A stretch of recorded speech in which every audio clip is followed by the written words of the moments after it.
going to be covering today. So yesterday we had two sets of sharings. We had one on normative strategies, one on gender-related aspects of ILS.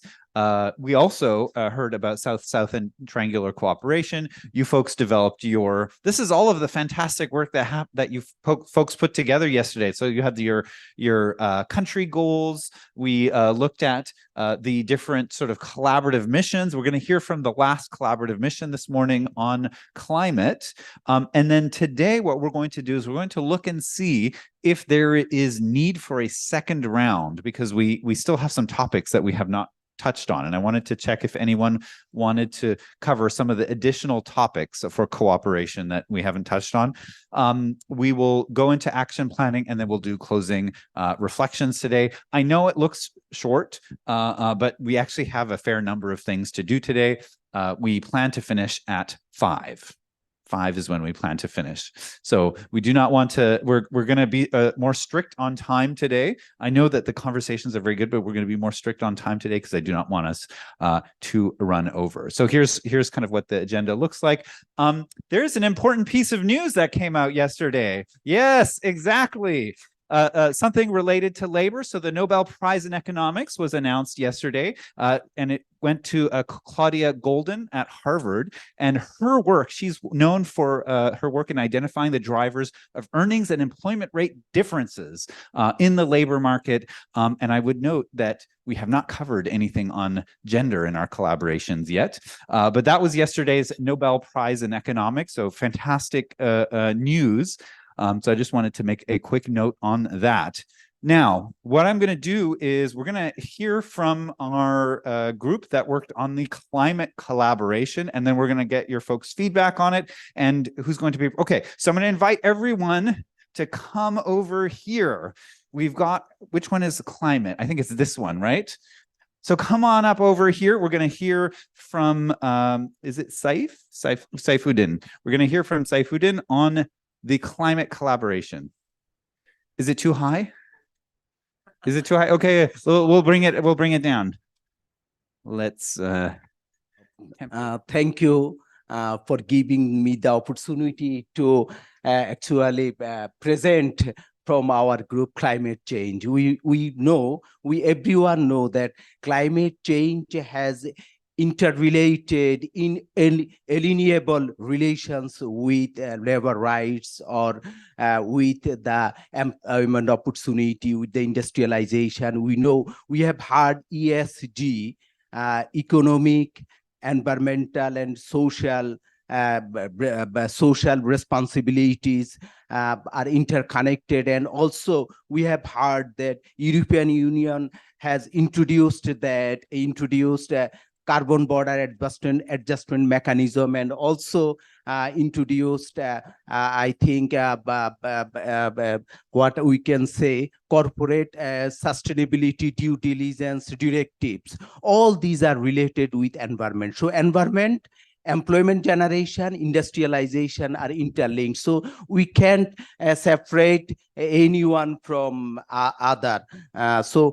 What we have found that what is the country goal about environment protection or environmental issues. Nepal, they identified the protection of women and children for climate change disasters. We know the women and children are the most vulnerable during climate change, during the effect of climate change or global warming or whatever happens all over the world. They are displaced. They are least, I think, affordable to comply or to come up with the changed situation. That's why they have found it one. And also it's Vietnam, skills for just transition, because climate transition, 5 minutes, okay. And also Bangladesh, I can safeguard the people safeguard the people from disaster, develop resistance to climate distress, resilience, develop resilience to climate resilience, and and disaster, and also to reduce the effects of global warming, also, and reduce the greenhouse gas emission.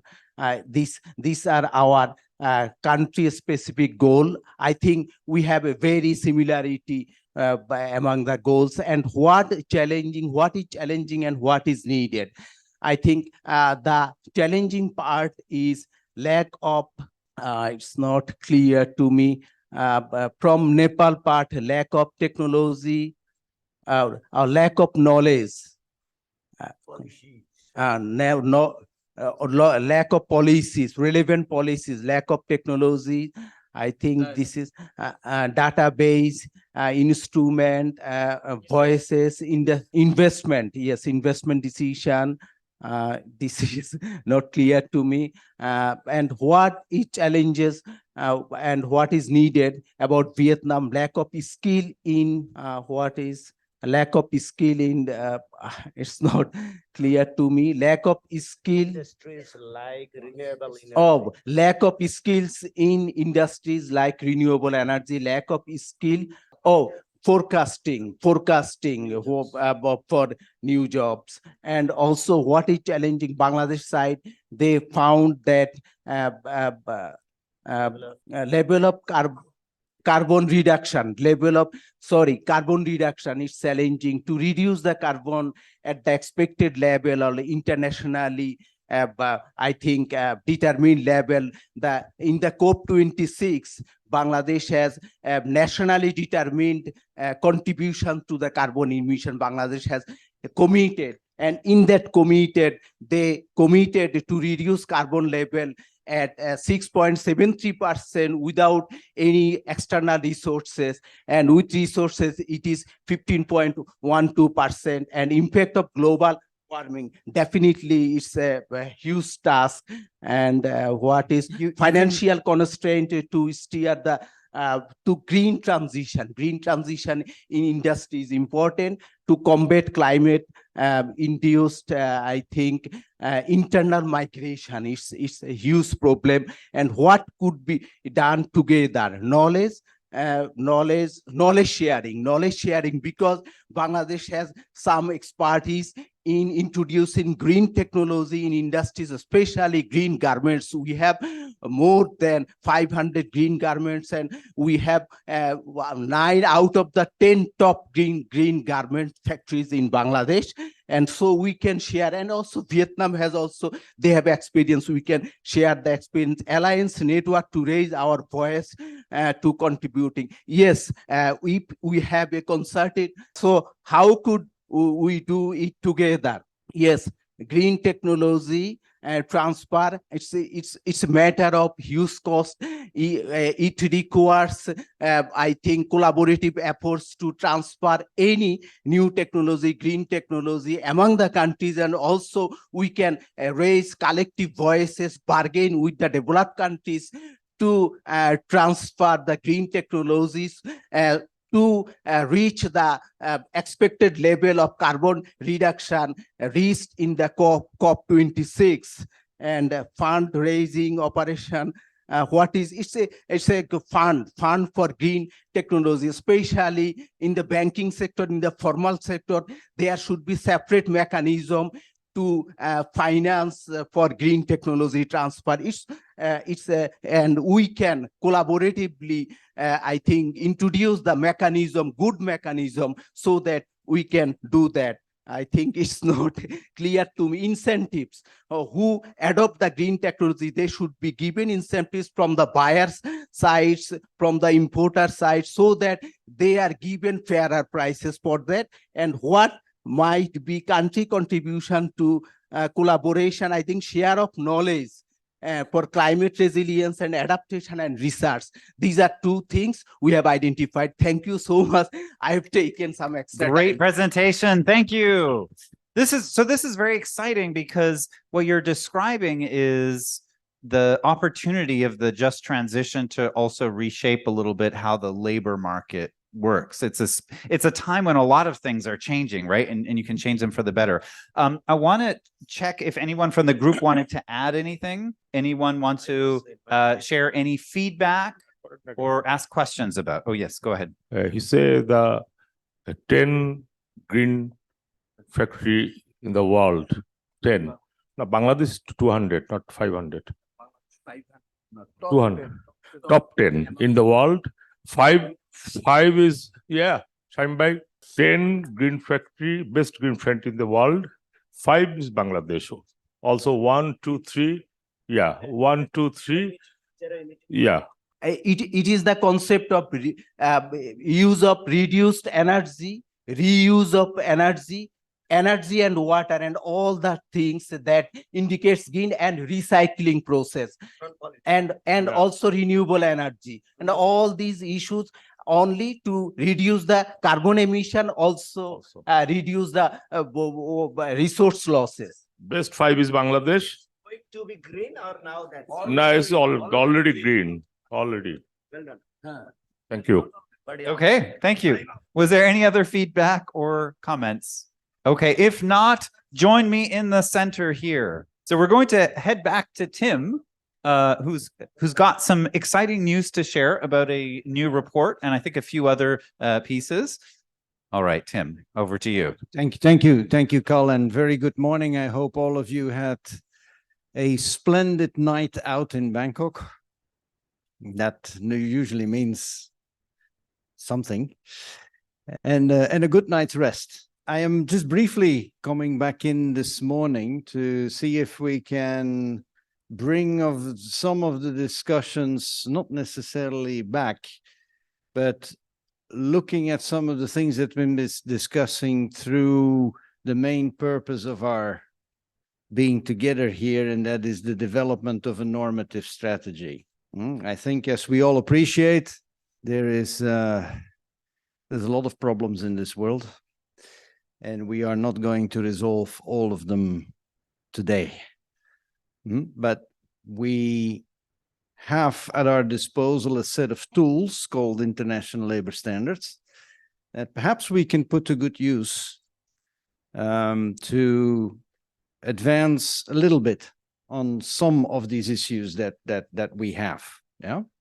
So let us see if we can some of these things that we've been discussing, if we can bring them back to a normative dimension, or see if we can bring a normative dimension in and see actually if the international labor standards toolbox has some interesting things that you may consider working on as you go forward and working on together in a South-South cooperation context, and see how you can use them. And in order to do that, I've selected just 2 items, just reflecting on the conversation yesterday.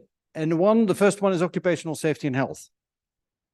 Safe and healthy working environments, as the fundamental principle is now officially called. No, the main message here is that no normative strategy will be complete in the next 5 to 6 years, 10 years, maybe 15. No, 10 to 15 is probably not a bad time horizon. No normative strategy will be complete without a consideration of the 2 fundamental conventions that we have in the international labor standards toolbox in order to see if we can make workplace environments safer and healthier, making sure that when people go to work in the morning, they also get a chance of seeing their family at night, rather than leaving their life somewhere on a construction site or on a fishing boat or wherever it may be. And that is for many reasons. The main reason, of course, is that these are now officially called fundamental standards, and therefore you will see them, maybe not yet everywhere at this point, but you will see them appear as you go on, as you graduate. You will see them appear in free trade agreements, you will see them in GSP arrangements, everything but arms, generalized system of preferences, generalized system of preferences, plus whatever you want to call it. that's where you will see these standards come up. Yeah, yeah. EBA, everything but arms, right? Which is where the LDCs categorize in the GSP. The UNGPs. Any idea what that is? UNGPs? Anyone? Guiding principles. UN guiding principles on business and human rights. The idea that businesses also have a role to play. Yes, it's the state's duty to protect human rights, but it's businesses' duty to respect human rights, which includes, as a minimum, the UNGP say, fundamental principles and rights at work. Therefore, also occupational safety and health. Therefore, businesses will be confronted with questions on safety and health, whatever business relationship they have. So if you source into a supply chain, even domestic, global, doesn't matter, you will get questions on occupational safety and health. And the third one is that this is linked to the 2030 development agenda. Remember, that's what I said yesterday. There is an indicator, 881, that there's actually two indicators under SDG 8. One deals with freedom of association. The other one deals with occupational safety and health. Fatal and non-fatal accidents. So that's the rationale why 155 and 187 need to be there in a normative strategy. Now, that does not mean that you have to ratify tomorrow. Let me stress that very much. If Vietnam has ratified both 155 and 187, Nepal and Bangladesh, neither at this point in time. I know you're working on it, but neither. But so this is an area where, for example, you could consider exchanging experiences. You do not have to ratify. That's a sovereign decision. It requires political commitment, and that political commitment comes with ratification. But that's your choice. What you have to do under the ILO constitution, and which is part of the normative strategy, as from 2024 onward, that means next year, middle of next year, as long as a country does not ratify 155 and 187, every year you have to submit a report. Every year, according to a report form that the governing body, the ILO governing body, the Executive Council, has approved in March. And that is a very good starting point to rally your thinking, your gap analysis, and your consultations around. Why? Because one of the key questions, and I'm not going to open the hyperlink here for reasons of time and technological complexity. There are hyperlinks in this presentation. You can, when you have the presentation, please take a look. You will find the annual report form in there, and you will see that there is a big chapter on technical cooperation. So, Bangladesh, Nepal have the opportunity next year, not just do this report and say like, oh, it's another report we need to do, but actually to think about what is it exactly we really need, and to tell the ILO officially, this is what these are the areas which we need particular support on. Can be anything: workplace cooperation, data collection, labor inspection, occupational safety and health institutes that do research, community health services, which can be important in the informal economy. You name it. There's a whole range of things that you can think of. Yeah, so you can point that out there. The other point I'll skip because that is too technical. What you need to keep in mind is that when you work your way forward, and this is very often a misunderstanding, it's not because you work on a fundamental principle that you work according to other standards. The standards are 155 and 187.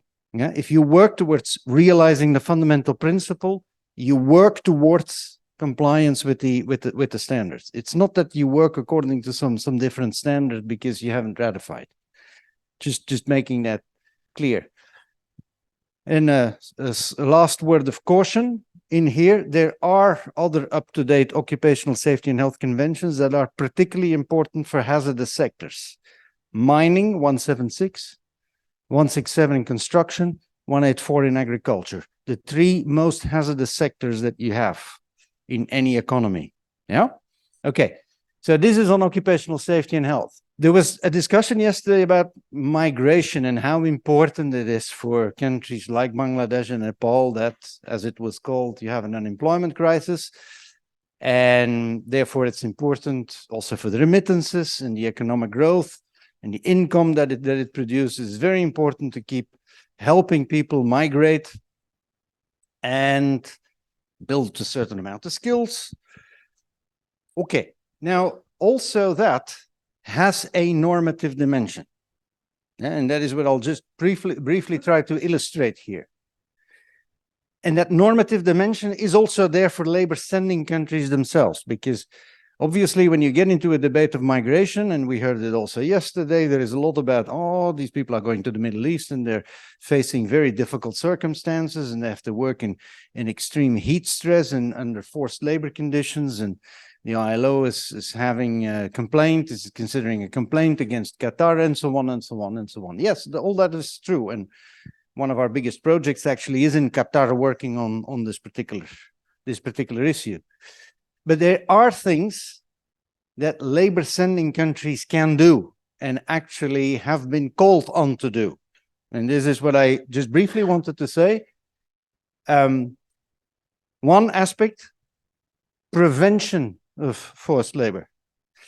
Protocol 29, which Bangladesh has ratified, Vietnam not yet, Nepal not yet, has a whole chapter on prevention of forced labor, including measures you take in order to inform, train migrant workers before they leave, so that they know what to expect, so that they also are aware of the traps they can get into, migrant workers. So, Protocol 29, fundamental instrument, and fundamental instrument, and therefore you will find it down the line in FTAs, EBA, GSP, and what have you, has specific standards on this. It is also the only standard that requires country to give positive consideration to due diligence. It's the only standard we have at this point in time. Maybe not 10 years down the line, but today there's a situation it is. There is an issue with respect to, and to be taken into consideration, there are outstanding comments already, supervisory comments that point to this issue. Convention 29, which Nepal has ratified, has a supervisory comment, an observation that very specifically calls on the government of Nepal, not the one of Qatar, not the one of Saudi Arabia, but the government of Nepal, saying you need to do more to keep your recruitment agencies in check. You need to monitor your recruitment agencies. You need to prepare migrant workers before they go abroad. And that is sometimes difficult. 3 minutes left. Oversight and embedding of private recruitment agencies, because it's one thing to say you need to monitor in private recruitment agencies, but how do you do it? Well, there are technical standards on it that are actually recommended by the governing body for consideration. Convention number 181. Yeah. And the fourth thing is, I said it yesterday, decent work is not just SDG 8. It is also other SDGs. And here we have an example. SDG 10.7.1, indicator 10.7.1, measures the recruitment cost. Because in very many cases, even though the international standard says a worker should never have to pay in order to get a job, the reality is that many workers pay an enormous amount of money in order to get a job. So that indicator SDG specifically looks at it. ILO is, I believe, together with the World Bank, a custodian of this indicator. That means it collects the statistics, and it does help countries in order to document. And if you want to get an example, Vietnam fairly recently produced a study on this indicator. So if you want to know how it's done, South-South cooperation. And since 2016, there is an annual report actually that needs to be done on Protocol 29 because it's a fundamental instrument. Every year, as long as Protocol 29 is not ratified. Same story, large chapter on technical cooperation. Does this happen? No. I checked the latest baseline. The hyperlink is there. no report for Nepal, no report for Vietnam. So maybe something to look at. And again, open the hyperlink if you can. The issue of migrant workers for Nepal has also been taken up in the Universal Periodic Review in the United Nations Human Rights Council. This is how important the international community considers the issue. Recommendations for Nepal. Concluding, two small things, just mentioning it. We spoke about gender yesterday. Our Centenary Declaration on the Future of Work called for a transformative agenda on gender, given that progress with respect to gender equality has been stalling. Some cases is going backwards in the world. One convention that's important in that context is Convention number 183 on maternity protection. Our standards review mechanism, time's up, has just approved a recommendation. Well, the governing body will approve it next month, saying this is the contemporary standard on maternity protection, please consider for ratification. And the last one is very unexciting. We have a standard on labor statistics, Convention 160, also recommended. Very important to collect proper labor statistics in order to, for example, measure your progress on SDG 8. This week, the International Conference on Labor Statisticians is meeting in Geneva. They meet every 4 years, and they will have a follow-up discussion based on a room paper that you find in the hyperlink here, the progress on Convention 160, which is basically zero. Why? Because it's not exciting.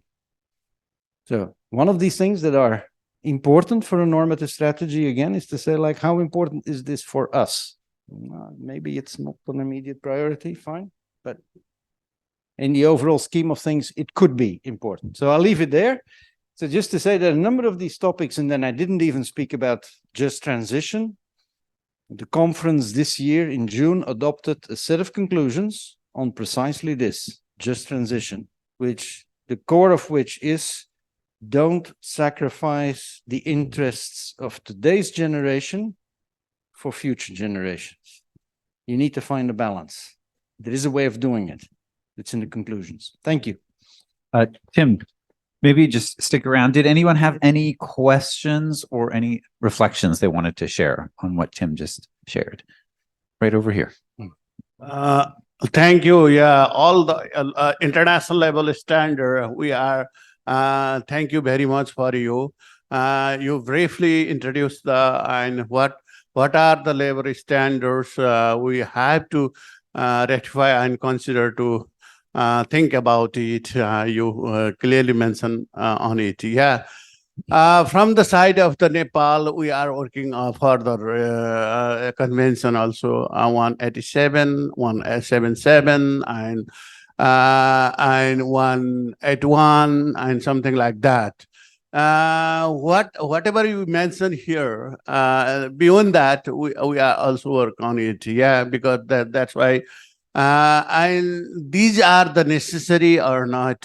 These convention are also what we are work on. Yeah, these are also we consider to be ratified. Yeah, whether these are coming into the consideration or not. Thank you. That gives me the opportunity to make the main point that I forgot to make, and that is don't ratify everything at once. Stagger your ratifications over a number of years. And again, Vietnam is an example you can look at, because that is exactly what they've been doing. They've laid out a plan over about 10 years to say, well, these are the conventions we're going to work on. That's important that you do that, because you can't work on all of these things at the same time. It's not because we have 190 conventions that you should be ratifying 190 conventions. But it's also not the case that because it is all, it's too much, that you shouldn't do anything. So the whole point is of a strategy is to say, like, what's our priority now? 3 years, 5 years, 10 years. Yeah. So the main point I was making here, there are two things today, that if you see yourself and your development in a global context, that you will not be able to avoid forced labor and occupational safety and health. These are now very big on the global agenda. Yeah. So start perhaps with these, and also look in those cases where you have ratified, look at what the supervisory bodies are saying, because these are reference points for better or for worse. Sir. Okay, thank you for your nice presentation. Actually, you have mentioned that UPR is monitoring some labor-related issues. Correct. And also the International Commission on Civil and Political Rights. Under this commission, UN also is monitoring and reviewing some labor-related issues. And I know that WTO, in the WTO, European Union has proposed that WTO may also review labor-related issues. Correct. What do you think? Is it the mandate of ILO being undermined? What is the necessity of monitoring several mechanisms? And another part, under the fundamental principles and rights at work, under paragraph 5, it is mentioned that labor rights, labor-related issues cannot be used as a protectionist trade measures. Under the cross-border social dialogue expert meeting, it was also mentioned that the labor rights or labor issues cannot be used as a protectionist trade policy. Correct. What do you think about this? Thank you. First question, and I'll come to you. But let me first take these two, because these are questions that very often come up. Yeah? No. Just hang on 1 second, and then I'll come to you. So the first question is proposal of the WTO to introduce labor standards at the multilateral system. Does it undermine the position of the ILO? The short answer to that is no. Why? Because the question was considered between 1994 and 1996. The decision at the time was taken that international labor standards remain important in order to keep the world economy open. It was important. But in terms of the institution that should look at international labor standards, it would be the ILO and not the WTO. That decision was taken by the trade ministers in 1996.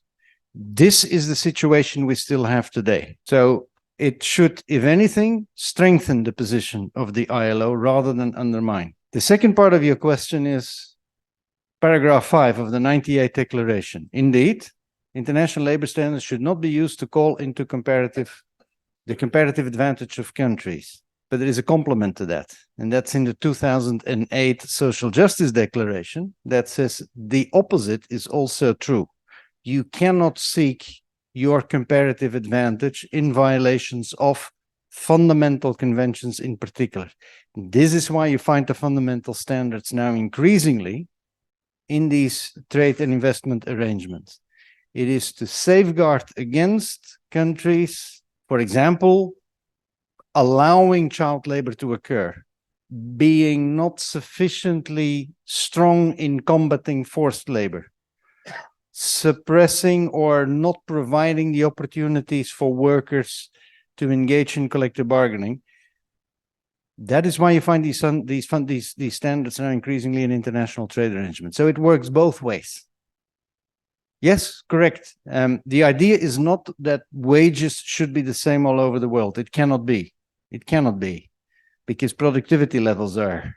Wages are supposed to follow productivity. Productivity levels are different, therefore wages are different. That's fine. But wages need to be able to move upwards. That's very important for trading partners. And therefore, collective bargaining needs to be given a space. That's in 2 sentences, the philosophy. Yes. If you allow. In the declaration of FPRW and declaration of social justice, do you think that these are contradictory? No. It's complementary. It's complementary. Yeah. You should not use fundamental standards as a trade obstacle. Thank you so much. I think, from my own point of view, ILO have been has been playing a very pivotal role Mm. for the betterment of the working people across the globe. But the question is that, what we see, despite approval from ILO convention, but some countries are not ratified those convention. What measure can be taken from ILO to enforce the convention, to ratify the convention? On the other hand, there are so many impediments lying ahead due to labor statistics.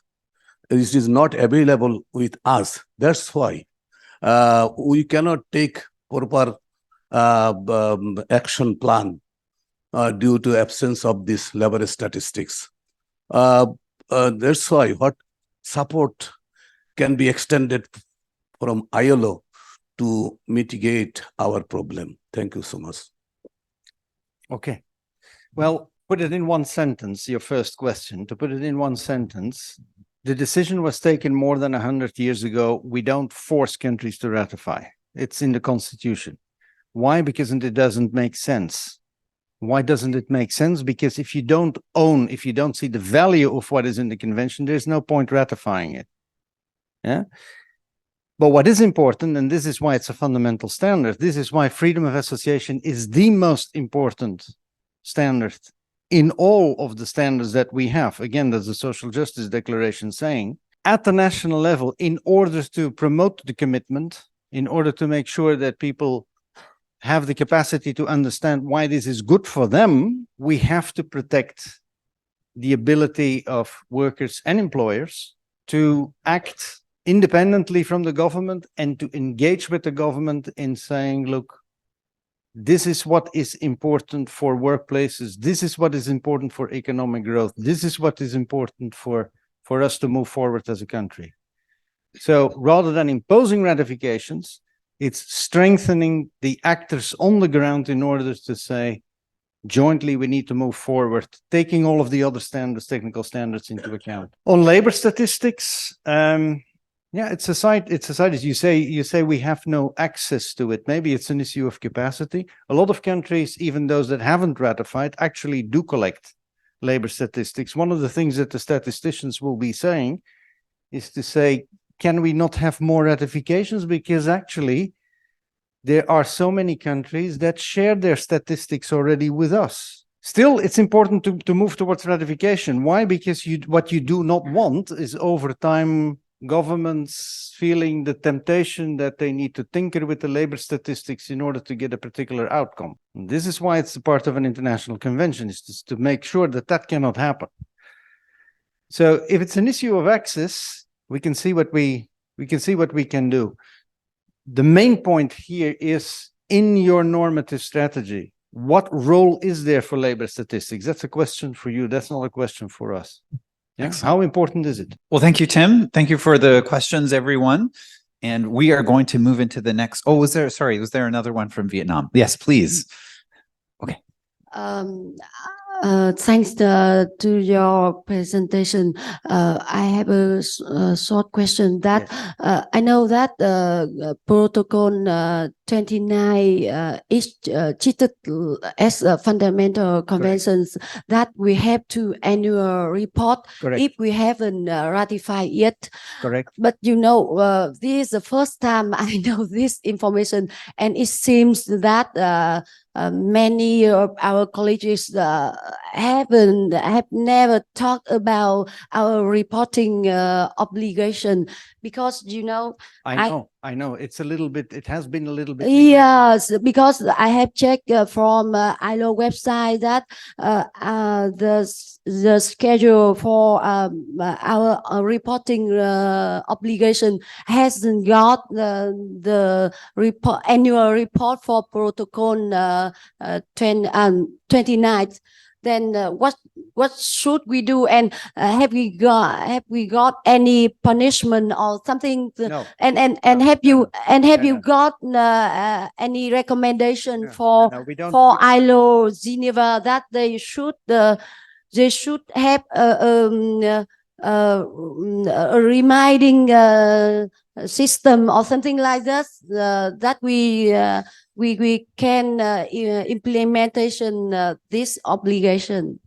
Thank you. We don't throw people in jail for not reporting. Of course, just We don't do just that. like a fine or something. Yeah. Of course, Yeah. slighter than this. And I am aware of the issue. You're not the only country telling us. We hadn't heard of this before, because our website in that particular case is not the best. Yeah, so that point is taken, but that's also why I bring it up, is to say, like, it is actually an opportunity. You can see it as a reporting obligation, but it's actually an opportunity for you to say, well, A, we are working on it, and this is what we are doing, and B, maybe it's not enough, and this is the sort of assistance that we need. Now, with the report itself, we do send every year a letter, but we also know that these letters that we are sending to the capitals, in many cases, don't reach the right people. Yeah, people in our governing body were telling us, and they're now actually asking us, can you send it also to the permanent mission, please? Because in the permanent mission, we are aware, because we are here in Geneva, we follow your meetings, we are aware, but our people in the capital don't. So, but you do get a letter in principle every year. Now that you know, please harass our standard specialists. Yeah, if you have a problem with the report form, they are also there in addition to our so-called fundamental specialists to help you with these reports. Okay, thank you. We have because I'm playing now the part of team being more concerned with the substance and with the procedures. It happens that you made the report on time on the ratified Convention 29, and a large part of the questions in the report form for the protocol are already answered somehow in your report on Convention 29, because the questions that are actually raised under the convention by the committee of experts very much coincide with the specific requirements of the protocol. So I think it would not be very difficult to just take up again the report on the convention and lift from it the actual answers to the question in the report form on the protocol. That's just to say that we should be driven by actually what is the substance, and then fill in satisfy the procedures. Yeah. So I want to take so Tim's around for coffee break and lunch. So if you've got sort of particular questions like that, you're welcome to ask him. I'm going to take one last question, but because I really do need to move to the next piece. So right over here, Saifuddin. To him, yes. My Sorry, question Tim, we is haven't to released you. you yet. Thank you so much for giving me the last chance to ask a question. Yes. It's a question. It has been actually roaming around my mind for a long time, that we are at different level of development, especially the South. Correct. Are not in a position that developed countries are now Yes. at this level. So everything has costs, if we ensure the compliance with the environmental issues, environmental sustainability, that has also costs, climate change, that also green technology, green building, that also has costs, initial costs. And also if we ensure the compliance with the standards required by the developed nations or our trading partners to ensure better environment for our laborers, for healthy conditions, occupational safety, everything has a big cost. But the countries who are producing the lower end products, they are having very small profit margins, and those countries who are producing the higher end product, they are getting better margin. So it's easy for them to cope up with the required standards, cope up with the expenses they are providing for ensuring those compliances. But countries producing lower end products is sometimes very difficult to cope up with the situation. And when we ask for better price, fairer prices, then our buyers tell us nothing, and they ask it, it's a market driven economy. So if your product is competitive, it's better product, then we can purchase from anywhere.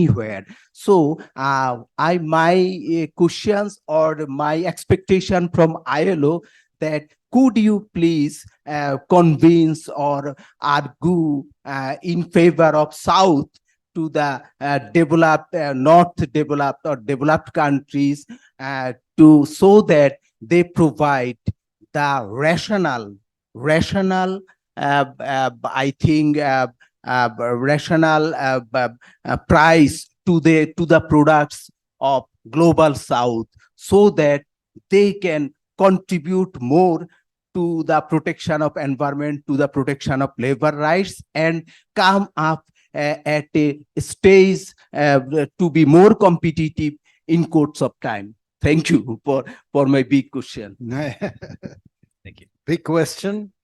We can continue further during the coffee break as well, but briefly for everyone.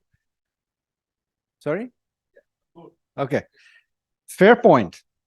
Fair point. Now, one of the things that that means the United Nations, let's put it like that. The ILO is part of the United Nations. One of the things that we are trying to do is precisely having a conversation, for example, on living wages in the context of increased obligations for big companies sourcing from countries from the South to undertake due diligence. Yeah. So your concern is part of a debate already. You may not yet feel the impact, but it is part of the debate. So that's one element of my short answer. The other element is going back to what you said initially, saying, we're a poor country from the South. We can't live up to all of these standards yet. First question is, yes, that's the situation as it is now, but yes. But what's your vision? Do you want to get there? You want to get there. Yeah. So, in order to get there, what is your strategy of getting there? And what role those standards play in it? That's the question that you need to consider. Yeah. What is it? Instead of saying everything needs to come from, I don't know where, the north? What now big factories, but they are not also getting reward for their innovative, their commitment to the environment. If they're not getting enough, that's a fair point to make.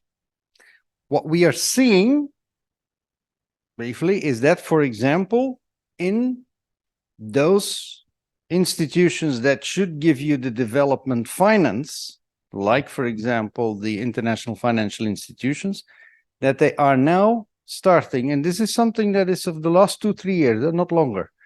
They are now starting to take safeguard policies, taking into account fundamental standards into their lending operations. So there could be a shift that you can bank on and should try to. Yeah, if you feel that your rewards are not enough, make the point. Make the point referring to the international standards, referring to your normative strategies, referring to saying this is where we are and this is where we want to be. It can help you. That's all I can say. You're not convinced. Thank you, Tim. Yeah. I did not tell Tim that there would be a Q&A after that, but he was very willing to take part in it. So thank you for that. I want to come back. And so this is actually potentially an area for cooperation, right, that you've mentioned. And I want to come back to those areas of cooperation. So far, we have 4, right? We have one on migration. We've got one on climate, one on social protection, and one on freedom of association. But we've left a lot of things on the table, right? We heard about occupational health and safety this morning. I think we've heard about others over the course of the conversation. And so what I want to do is I want to check if we ought to do a second round of developing potential cooperations on topics that you think we've missed out on, topics that you might think are still important to cover. I'm going to go to the different topics here, and the way this is going to work is once I've explained all of the topics, if you are interested in a particular topic, we're going to walk over to that topic, right? And we'll see if there's enough to form some groups.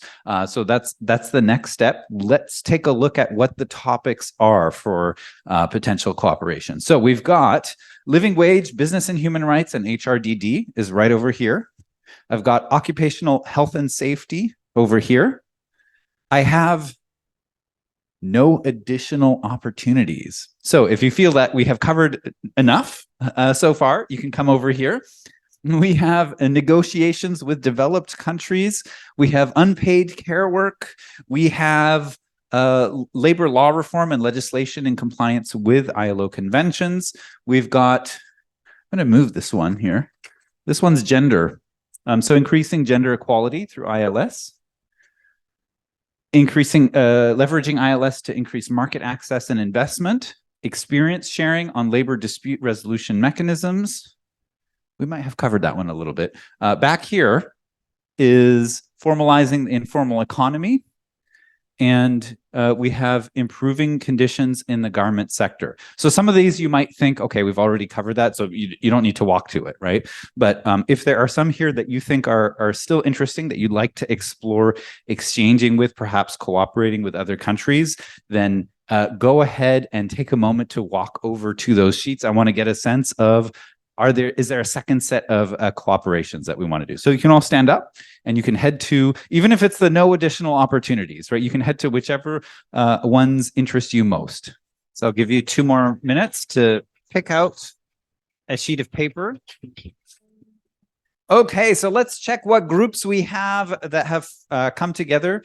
Is this a group here? No, we don't have you folks. Are you folks in a group or not? Are you on living wage? Yeah.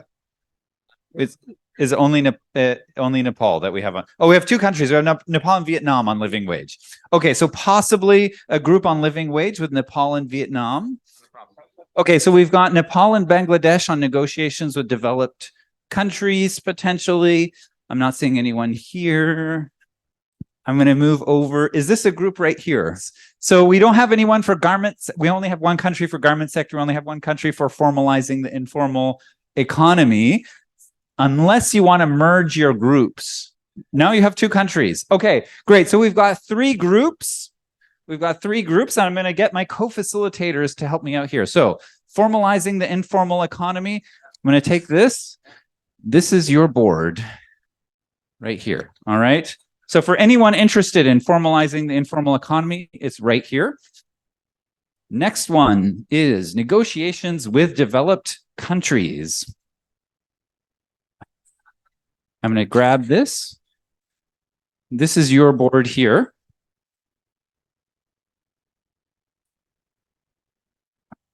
Let's move this over. Oh, we have an occupational health. Has everyone moved? Do we still have a HRDD group here?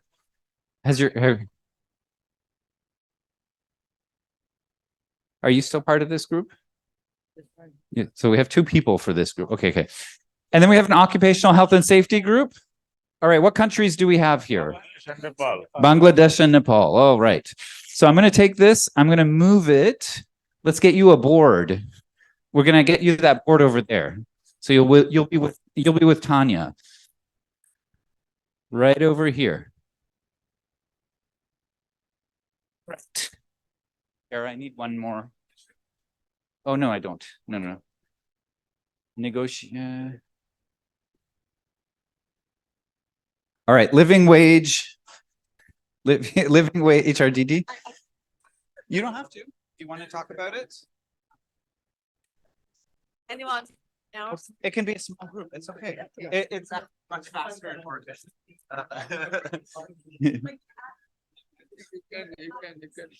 Of course, of course. So the HRDD group, anyone interested in HRDD, business and human rights? Right over here. Very good. Now we can do a little bit of group recruitment. Sorry, we have 4 groups. So it's each of these flip charts. So you can choose which one you'd like to join. Formalization. That one right there. That's the formalization one. Yeah. Okay, let's get her. We're going to take 35 minutes for this one. 35 minutes. Okay, folks, so welcome back. We are going to crowd around here because we're going to hear from our different presenters. We're going to start with the occupational health and safety team. So if I could get everyone to come over here. I also have a special announcement to make as well. Come on over, folks. I'm going to need Tanya. Your team was occupational health and safety, was it? Who's our presenter for this group? You have a oh, excellent. Okay. Give it a moment. It is absolutely excellent that you are presenting. Just before we get into this, did someone lose their hotel key card? There's no room number on it. But yeah, just have a look. Let me know if you're missing your hotel key card. You have yours, good. So if we have an extra one, right? It was lost around the Vietnam table, but it doesn't belong to the Vietnam team. Okay, so let's hear about the occupational health and safety group. We'll give you 7 minutes to share, and then we'll get any feedback from the group. Okay? Start now? Yep. Yes. People is coming here. Yeah. Shubho Shakal, it's good morning. I'm Kamrul Assam from Bangladesh. Our subject is occupational health and safety. Tanya is with me. Bangladesh and Nepal are on this workshop. First, what is our goal? We mention here ratification of OSH Convention 155 and 187. Second is improving workplace safety. It is by adopting new upgrading, because we have some law there, and it is upgrading to new with this new convention, new law by the government. It's clear? Yes. Secondly, the challenge and needs. Challenge we have, we mean that lack of awareness of the knowledge on OSH, in bracket government, employees and workers type 3 group. No, I give challenge first. Lack of good governance, example, the labor inspection we mentioned here, and the need, advocacy need, lobby, tripartite constitutions and other stakeholders. We need them in this advocacy and lobby. Capacity building to the ratify the convention. It is our needs and challenge we have already told. Thirdly, the challenge and needs, the study and research on WASH, strengthen the labor inspection, WASH mapping, national consultation with all stakeholders, networking at national and regional level, including with the different sectors. What we do together, how could we together? Training on OSH for the tripartite constituents, social dialogue, experience sharing on OSH at the national level, campaign on the ratifying the conventions. Lastly, and what is the contribution? Each and collaboration, experience sharing, expertise, good practice. Second is data and information sharing. It is our groups determined of these things. Yes, excellent. I have a question, and then I want to go to the rest for any feedback. The data information sharing is about what? Or for the WASH, each country they have they will collect the data. Yeah, For example, we will have a mapping. we have the So mapping. we can share our mapping to Nepal with Nepal, and also we can ask for their mapping so that we can comply with, or we can compare, and we can find some ways that how can we work together, how can we contribute improving our situation in the country. Okay. Okay. Did you want to add to this? Yeah. Just to mention that we also talk about, it was a networking at national and regional levels, but also we talk about the possibility to exchange with other countries that have ratified convention and have information that could be interesting to, Nepal, Bangladesh. Thank you. Great. Did anyone have any questions, comments? Yes. I want queries. I want to know capacity building to ratifying the conditions or conventions. What types of capacity building? You need consensus and capacity. I don't clear it, please. Capacity building on the level, the leaders and the who will work in this position. Just a minute, sorry. Okay. Actually, from this, we need some sort of advocacy, lobby. So we need the capacity of the trade unions. How can they contribute? How can they participate in discussion? There are some national level roundtable. So in that, what could be the contribution or participation from the trade unions? We need sort of information, sort of expertise, sort of capacity building. That's what actually on OSH. And we have to also learn the international conventions, other instruments, SDG, and the process of SDG implementation through perhaps one UN. We can also contribute to them. Thank you. Thank you so much. Capacity building, because in order to press home the demand, to the government for ratification of those conventions, and eventually we have to go for discussion with the government and other stakeholders. That's why capacity building is inevitable for the leaders. Yeah, great. Thank you. Does that cover everything? Yeah. All right, thanks everyone. Fantastic. We're now going to head to negotiations with developed countries, and someone added triangular. So I think there's a story about how this has been changed or expanded. Who's going to be speaking for this group? Hello, all. I'm Laxman, representing from Nepal.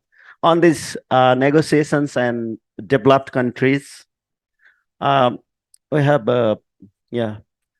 on this agenda, South and South can collaborate to negotiate with Northern country or agencies, maybe. We found 3 areas. Common is a safe migration area. In Nepal, we say ILS coverage of safe migration.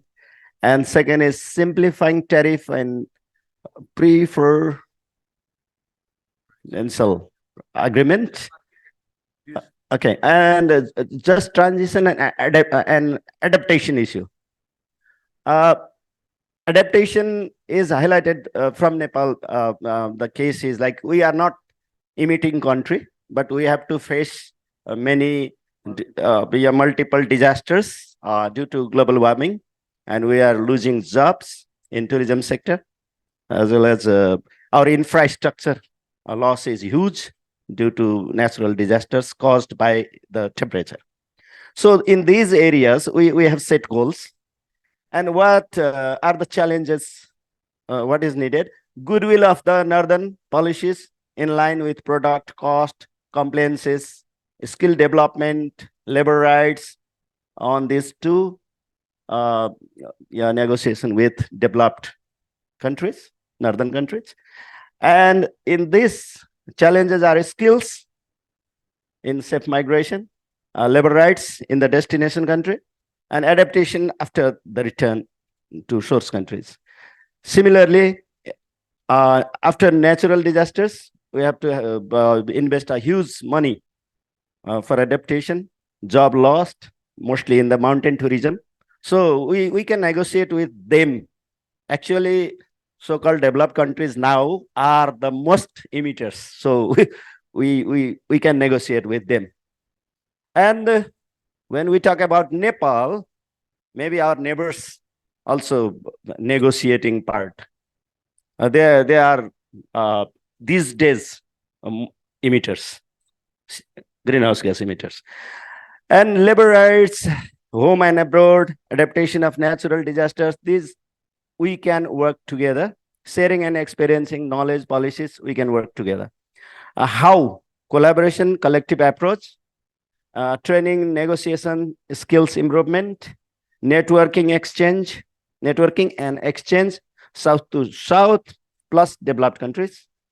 We had discussed example of Pakistan. Pakistan has a huge disaster, landslide and flood, and they have claimed climate green climate fund, maybe like that, and they have got that huge compensation, and we can learn from them even, although they are not here. We can learn from South other partners. Create or use the common mechanisms and institutions. There may be some institutions or mechanisms on which we can amplify our voices. We had some examples like Ishimod is one institution representing 9 countries, 9 Himalayan countries from Afghanistan to Burma. That is a state in Nepal, and that works for the mountain climate and mountain environment related agenda. That type of examples, and maybe one day SARC can be one of the platforms Bangladesh and Nepal can talk about to negotiate with developed countries. And research can be, we can work collaboratively, business to business groups, government to government interactions, South-South plus Southerners, union to union as well, academia to academia. When we talk about knowledge, so experience sharing can be people to people as well as social partners, even NGOs, and technology and skills transfer can be. Our commonly working areas can be. We had shared this, and the group was facilitated by Madam Pavlova, and we 3 persons from Bangladesh and me from Nepal, we work together on it. Great, congratulations. Questions, feedback? Yes? Questions, feedback, comments. I would like to add something here, because we are going to negotiate a negotiation with developed countries. As you know that we have some experience about Rana Plaza.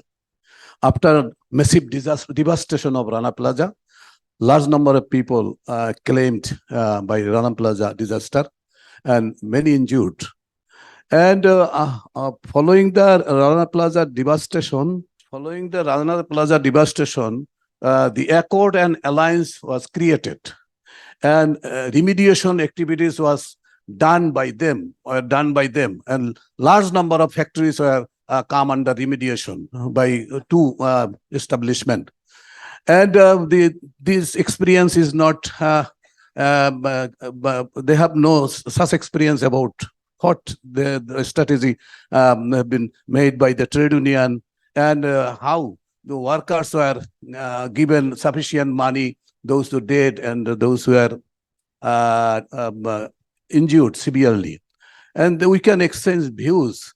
and we can strongly negotiate with the developed country for Nepal and other country, so that such type of disaster may not be happened again. For which precautionary measures should be taken by giving financial help, because they are buying products from our country, from those countries. Sure. That's why the remediation activities may be started for those countries also. We can ask for Sure. to the developed country. It may be added here. Yeah. For him, we can have experience sharing of different events, disasters as well. Bhopal Gas, Union Carbide, or Rana Plaza, or same in Pakistan, we are similar. Yeah. Good. So Was there we anything can else? make experience sharing, make a strong knowledge to negotiate with developed countries. Fantastic. Some real practical experiences. Let's then move over to groups that, oh, did you want Clap our group. Yes. Thank you very much. Thank you. Applause. All right. So let's move over to the group on formalizing the informal economy. And who will be sharing for this group? Very good morning again. Regarding the formalizing the informal economy and integrating international labor standards, Nepal and Vietnam worked together for these presentations. Both of the countries has faced the similar type of challenges. For example, both the countries have the similar national goals. Nepal has the goal to reduce the informal employment by 15%, according to its 16th periodic plan. And Vietnam also has the same type of national goal, like they have formalizing the informal workers. So we have like similar type of goals. And when we are looking into the challenges that are associated with the sector, it is 4.6% of the total workers are in informal sector in Nepal. Regarding Vietnam, they have 68% of the workers are in informal sector. So we have to work to address those challenges. We have to work on the labor contract and the social insurance in Vietnam, and in Nepal, like we are working on trying to develop the national integrated strategy on the formalization. Also in Nepal, we are like expanding the contributory social security system. Also, like implementation of labor laws to like bring more informal workers into the formal sectors. So what could be done together? Like Nepal and Vietnam, also the Bangladesh can work together by various means. Like for example, we proposed a regional excellence center, and that will work on the basis of regional knowledge sharing platforms and extending the what is this? Yeah, responsible business conduct, and for that we'll be like meeting together regularly and sharing our knowledge and expertise. So how it could be done? 5 minutes left? Oh my God. I mean, like I need to expand it more or what? Okay, I think I'll be like a little bit ahead of the time. Thank you so much. So we'll have a periodic South-South discussion on formalization, and we'll publish a report on the best practices of the best practices on the formalization from around the world. And then we proposed regular exchange visits, like from Vietnam to Nepal and Nepal to Vietnam, maybe from to other countries. So finally, which country can contribute to which sector? So in Nepal, like we started integrated labor management information system like 2 months ago. Hopefully we can share these best practices to the other countries like Vietnam. And then recently we also started the contributory social security for the informal and the self-employed people. This is also like a very good practices we are like currently practicing. And the one very important thing from we learned from Vietnam is putting informal indicators in the statistics system so that it will be easier to track the informality in different sectors, right? And another thing, the very good practice and the very good document that Vietnam has produced is they have the reports and they have theory of change.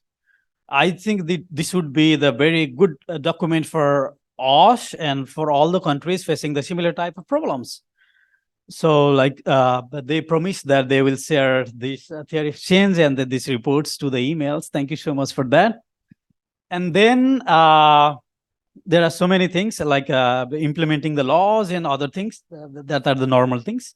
So like Vietnam is like way forward and they are like advancing in formalizing the informal economy. Thank you so much for sharing this today. And with this, I conclude the presentation here and with extra time. Yeah, we have one more minute. I think no need to fill it. No need to fill it. All right, let's thank you so much. Any feedback, questions, anything you want to add? Yes. Okay, go ahead. I believe that our responsibility is to protect workers. Then formalizing the informal economy, especially workers in our society, is one of the most important activities that we need to do. And to be honest, this the first time I think that Nepal and Vietnam have a common issue and common thing, and then this one is I think that this one is the most feasible activity that we win, and we believe that we will do together. Thank you. Excellent. Thank you so much for sharing. If not, let's head to our final group on labor law reform and legislation compliance with, I think, a focus on business and human rights in HRDD. Who is our presenter over here? Jointly. You're welcome to. Thank you. I think many of you knows me. I'm Shami Mehsar from Bangladesh. We actually have two different issues. The first one was the labor law reform and the legislation compliance with ILO, aligned with the ILO convention. And the second topics was the living wage, business and human rights, which is we called HRDD. But unfortunately, there was no one with a short team, so we combined it and we make a bigger team.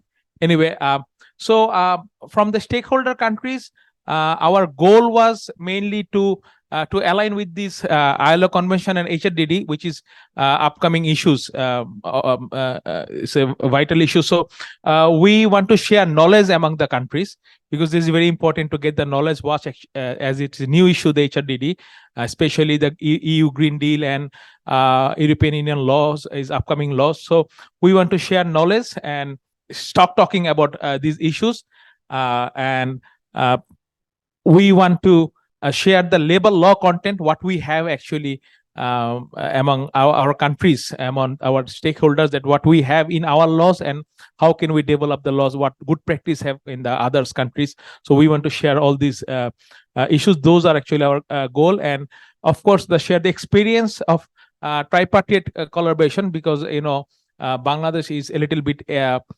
practicing countries in this issue. So we can share this to the other stakeholders. So this is our country goal, and the challenge is the lack of collaboration. Of course, what we want to do. So the challenge is the lack of collaboration, and another challenge is to apply the code of conduct in our countries, because the socioeconomic scenario is not that much updated in Bangladesh, Nepal, Vietnam. So the apply of the code of conduct in the practice is a challenge. And conflict of interest in laws, sometimes it happens. It's not very common, but it might happen. And the quality of the codes. So these are also important. So what we can do together. So this is a very important. Of course, we should have more and more training, because training have no alternative. So if more and more training, so we can get the knowledge for these issues. And from Nepal, they rise the issue, the practice of fixing waste and business hub is what we can achieve together. And Vietnam want to learn on tripartite consultation forum for improve the tripartite discussion, which, as I mentioned, that we are already practicing. So what we can do it at, how we can do it together.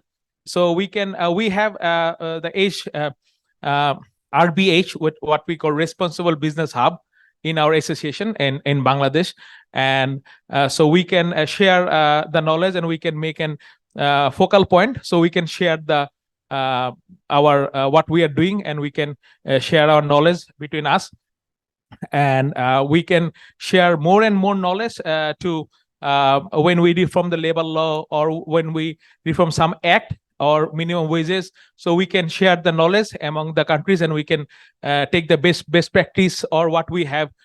So that's how we can actually work together. And of course, through it's a virtual meeting, exchange in person training, data sharing, these are very common platform. And of course, it's not the limited with this. It's open to any type of form. We can share the data. And what might which is country contribute to collaboration? We want to learn from Nepal that how they proceed with the National Action Plan for HRDD, business HRDD. So we want to know more about this issue from the Nepal. Because we are still on the process to start for National Action Plan. So, and we can contribute in the OSH, occupational health and safety, and especially the workplace safety. Normally we mixed up that occupational safety and workplace safety together, but workplace safety is a much more different thing and much more tough. I mean, workplace safety means the structural, fire, electrical safety for the workplace. So it's not only the OSH, and not related with the directly related with the human being, but it's indirectly for the safety of the workplace. So we have a very good experience on this. So we can share our knowledge on this. And we have even a good thing, that is separate labor code. We have different code, different jars. I need 2 minutes here. So we have different code, different jars. So it's for the labor, they can easily go to for any kind of dispute, they can easily go to the different code, because the normal code is time consuming, it's a lengthy and costly. But for the labor, we have different code. So Vietnam, Nepal, they can, and other countries also can establish such kind of code for the betterment of the labor. Because normally with the employer is always in the upper side, because of we have 13. It's not about population, is the concentration of the labor, because in our country the formal labor are concentrated on only few areas surrounding Dhaka and Chittagong. In the village area, we don't have much labor density. So we established, it was 9 code before, and now we establish another 4 new code. It depends on the density of the worker. So we can share on these issues, and we can learn more and more. Of course, we can share about what we already mentioned, the practice of the RCC, Remediation Coordination Cell. This is for the safety of workplace. So we can share all these issues, and we can take the knowledge from Nepal about the National Action Plan. Thank you. That's all. I think I miss anything. We can learn about they have the code. I mean, that is a law, right? Yeah. So we can take the knowledge from about the code. I mean, the law or regulation from the Vietnam about the labor. Yeah. I think it mostly covers everything. Just to quickly note from Vietnam side. From Vietnam side, there was a quick discussion on this, on what are some of the challenges. And it was mentioned that few of the problems that they face is that during the amendment of law, it's not a tripartite process. It's mainly done by the government. And the reasons why they don't do it is because there is a conflict of interest in drafting the law, of course, between employers and workers and other stakeholders, as well as the quality of the drafters who are current, or the people in the committee. So on those 2 grounds, they suggested that it would be a learning opportunity to know from both Nepal and Bangladesh on how they have the working groups and its tripartite, and how the entire function is undertaken. Actually, it is not the question. Actually, it is the sharing. Yeah. When we talk about the labor code, yeah, we have a code system, but the things is very different. That the which has the preliminary complaint. Preliminary complaint goes to the regular office. A labor office, we have different 11 labor office. They are saying all the grievances which is coming from different kinds of stakeholders, just like labor union and labor dispute as there, and sometimes the employer organization and the employers has some kinds of complaint. First, it goes to the labor office. They are hearing to it. They are hearing to it. We have the provision, clear mandate they have. They are functioning as a local labor court. First, yeah, they are hearing. They are hearing the complaint. And when they decide, when the labor office decide, sometimes they should have the decision. Yeah. And then it has also reservation from the side of the employer and from the side of the employee, and they should go to the labor court. Yeah, there is the provision of the appellate court, the single court, but it has been functioning as a labor court, and it is an appellate court. Yeah, we have different kinds of arrangement, but it is not the true. Yeah, we don't have the labor court. It is not true because we have labor court, but the regular labor office is functioning now for the labor hearing. Yeah, issues of the labor. When we talk about the labor court, yeah, it is a tribunal system.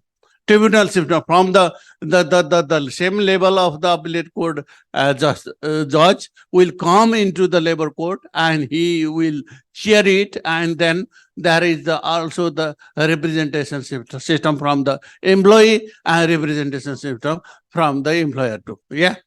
Just one question, just to know that you have different judges for the labor court, or is coming from the appellate division when the case come, or you have yes. But when we think about the only one labor court, appellate court, will not be sufficient for the hearing all the appellate issues, and then we think about that labor court. Yeah, labor judge are the same type of judge will come to the labor court. Yeah. They are the law background. Yeah, they are the law background. No. My question is, you appointed different judges for the labor court, or they are coming from the high court to different. They are judges? different. They are different. Okay. Yeah, same is in Bangladesh also, but we have the more effective, not more, but we have in our country, more effective way is the ADR, alternate dispute resolution. So first, most of the cases actually resolved by party consultation, bipartite consultation with the labor and the employer. So the union people and the association people sit together and solve the issues, most of the cases. And if not solved there, then they go to same as you. It is mediation. Yeah. It is a kinds of example of mediation. It is an example of mediation. We have the same system. Same system. Yeah. Same system is if the labor office will not solve the issues, and they send these issues to the labor department. And labor department, they have the different kinds of mediation system. And if it is also not solved by the Department of Labor, and it goes to the ministry. Yeah, that is the mediation system, different kinds of mediation system. Thank you. The time's up already. What we're going to do now is we're going to head back to our tables. Thanks everyone. Thanks to everyone who's presented. So we can head back to the country tables now. We can have a seat over there, because this next activity we're going to do as our country groups. So this next piece is going to be about what we want to learn from the different countries. So first, I have to say big congratulations to everyone. We have 8 areas of collaboration that we've identified. So this is really fantastic work. It looks like the thinking that has gone into these areas is also quite detailed, right? We have a sense of, what are the different contributions from the different countries. Really fantastic work. Now, what I've heard a lot in the conversation so far is what each of us can contribute to the other countries. But what I'd like to hear from you is what you want to learn from the different countries right? And so the reason I've put you back into your groups is you've got Post-its here, and I'd like you to use these Post-its to write down who you'd like to learn from. So you can put the country name at the top here, right? So let's say you want to learn from Bangladesh, and then what you'd like to learn from them, right? So I want to learn from Bangladesh effective mechanisms for managing tribunals, let's say, right? So I'm going to give you folks as a team a few minutes to come up with some of the things that you'd like to learn. Now, important, it doesn't just have to be the countries in this room. So you can learn from the countries in this room, but maybe if there's another country that you're interested in. I heard about Indonesia, for example, yesterday, right? Indonesia. So if there's another country that you think could share useful learnings, you can also write their name at the top and add it, write a Post-it for it, right? Put one thought per Post-it, one topic essentially per Post-it. Remember to put the country name that you want to learn from at the top. And we are going to together create a map of what different people want to learn from each other. Any questions about this? Take a moment, take a few minutes as team brainstorm, write on Post-its and write on Post-its. I'm going to ask that we all use the same color here. Take a moment to brainstorm as teams on Post-its, and then we're going to go ahead and put it together a map. Okay, folks, so let's take a look at our learning map. And by the way, actually, before we go into the learning map, I want to explain why I asked you about countries beyond this room. Reiko, if I may. Reiko, would you like to just briefly maybe introduce yourself and talk about why we're also talking about countries beyond these three for potential learning? Cal asked me to refer why is it important to think of countries beyond this room.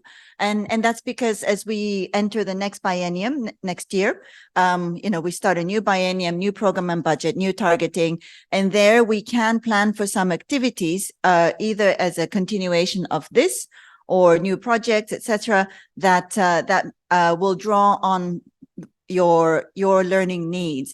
So if the more we have ideas about which countries want to learn what from other countries, what do you know about good practices, we can concretely move towards maybe having a similar kind of an activity with different kind of countries that are based on what you think. And my name is Reiko Tsushima. I am with the regional office and I'm the chief of program and strategic planning. So a lot of the kind of the plans that you have and the priorities that you have get channeled to me through the country offices. And I discuss with the program officers and then try how to finance your priorities. So that's what I do. So if we know more your learning needs and what are the kind of exchanges that you want to have with countries in the region, plus also other regions, we would be able to tailor those programs better. Thank you. Excellent. Thank you so much. So let's take a look at, we have a hand for that. Let's take a look at our learning maps. So I have Nepal, Vietnam, and Bangladesh in large on the map, but we have additional countries on here. So let's take a look at what Nepal has written down. So Nepal, there's a lot of interest in Vietnam. So on social insurance, on ILS and trade negotiation, Nepal's interested in learning about the system of ILS ratification from Vietnam and Laos on productivity. I'm going to have to ask a follow-up on that one. But those are things that Nepal is interested in learning from Vietnam. I also have from Nepal is interested in learning from the Philippines on the management of foreign employment. So we got Philippines. We've got Pakistan. Let me draw a new line here. From Nepal's interested in learning from Pakistan and adaptation plans for just transitions, also from Norway. From Japan on OSH. Japan is a new country here. Japan on OSH.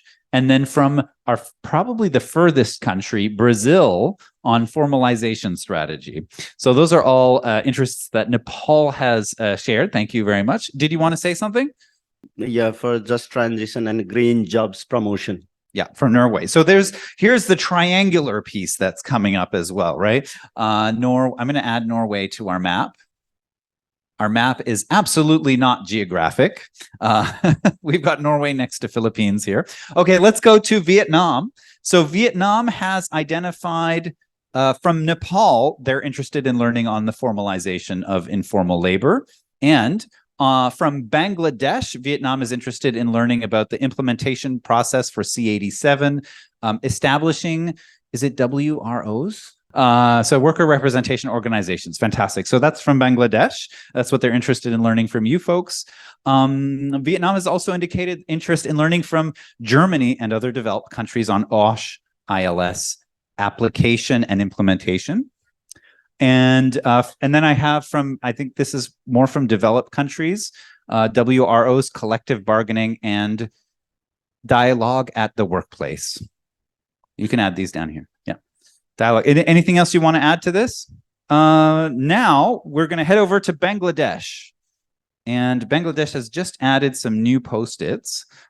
Bangladesh is interested in learning from Nepal on mountain training. Paul is interested in learning from Vietnam best practices on productivity improvement. Sorry, Bangladesh is interested in learning from Vietnam best practices on productivity improvement.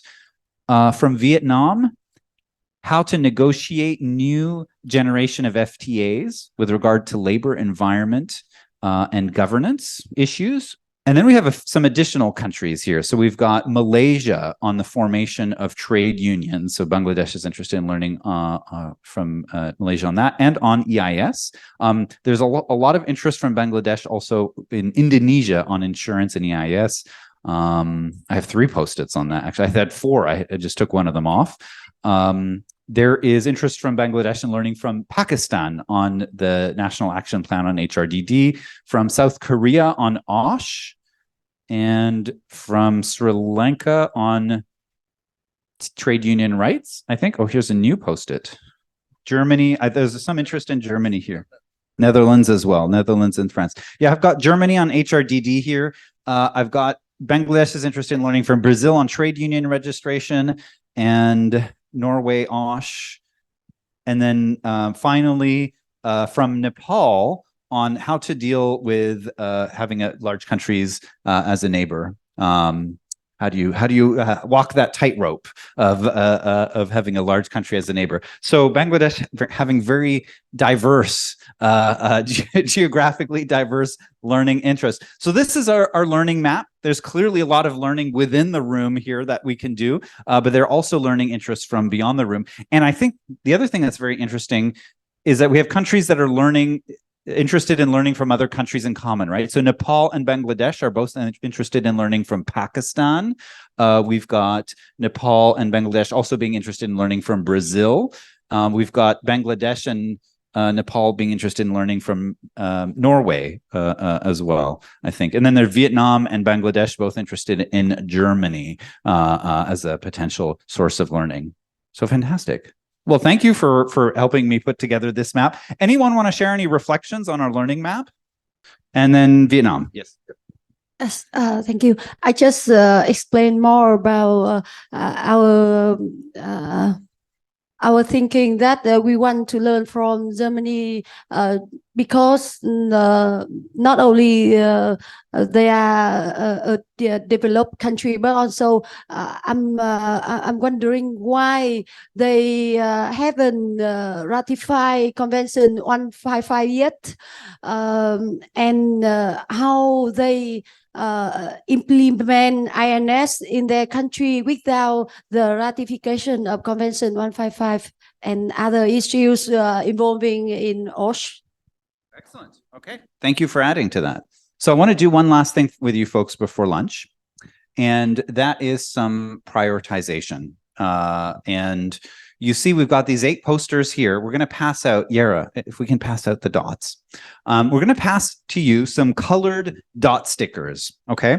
So we've got 8 posters here, and what I want to do is I want to create a bit of a heat map with you folks about, and I'm going to need everyone's attention for this. We're going to create a heat map with those stickers on what are the posters that you are most interested in pursuing. What are the collaborations that you are most interested in pursuing? So Yara is going to pass you some stickers. You're going to get 4 that you can put up on these posters. My suggestion is you put it up on the part of the poster that is most interesting to you. So for example, this team on migration, they listed 7 different things that we could do together, right? Help us prioritize a little bit those 7 things. So you can take one of your colored dots and you can say, okay, we're very interested in prior recognition of skills, right? You can put it next to the prior recognition of skills because you think that's something that's important, right? So we're going to give you these dots. You've got 4 of them, and you can use them across these posters to identify which posters are most interesting to you and what parts of those posters, right? Place the dot in the part of the poster that you think is most interesting or most important to prioritize. Any questions about this? So once again, I'm just going to repeat the instruction. You've got colored dots. You've got 4 of them. You can put them on the parts of these posters that you think are most important. So help us identify which collaborations are most important and which aspects of the collaborations are most important, because some of them have many different things that they're proposing for working together, right? So put it next to the thing that you're most interested in seeing us do together. Let's go. Okay, folks, so I think we've got all of our stickers up on the sheets of paper, so this is excellent. We're now going to break for lunch. We're going to take an hour for lunch, so we'll be back here at 1:20, right? So let's talk a little bit about what's going to happen next. I'm going to be talking about action planning. So this is our opportunity to look at all of the different potential collaborations that we've identified and to see what do we concretely want to take forward? What practically do we want to take forward? And what I'm going to do is I'm going to first share with you the framework that we have for action planning. So you can see we've posted it up on the back in different places. And afterwards, we'll have a look at which of these posters you really want to take forward. So amongst all of the 8 collaboration opportunities, which ones are the ones that are most important for you to take forward? So the way that we're going to do the action plan, there are 2 important pieces to this. On the left side, it says, what could we already take forward ourselves, right? And so this is a question of, there are certain things that we can do in South-South cooperation. We don't actually need any external support, right? I think a lot of us have talked about doing exchanges of experiences and things like that, right? Unless we're doing travel to exchange those experiences, those are exchanges that we can do without any additional support, right? So there are things that we can do ourselves for free, right? Essentially, that's what you see up here on the left, right? What are activities or initiatives that each country could implement towards the collaboration using existing resources? And then on the right, what do we need outside support to implement, right? So maybe there's some bigger things that you're looking to do that you might need to mobilize some resources for. So that's what's on the right side. And then at the bottom is to say, well, if we were to start putting a timeline to this, and what are the first things that we might want to start off with, right? 2 weeks from now, 4 weeks from now, whatever it might be. So for example, I'll walk you through an example. So some things that we could already take forward together, and this will be based on each of the collaborations that you've identified, right? So one of the collaborations that could be, well, we can do a virtual tour and knowledge exchange, right? We do this over Zoom or something like that. We could have a joint research team. Maybe already we're starting to look at doing research, and we can have our teams work together to do that. We could have some kind of MOU for mutual support. I think one of the groups identified MOUs as a potential tool, right? Now, what would need additional resources? Well, let's say we wanted to do a study visit with Indonesia. Well, that might involve some travel, right? So we might need to mobilize some additional resources.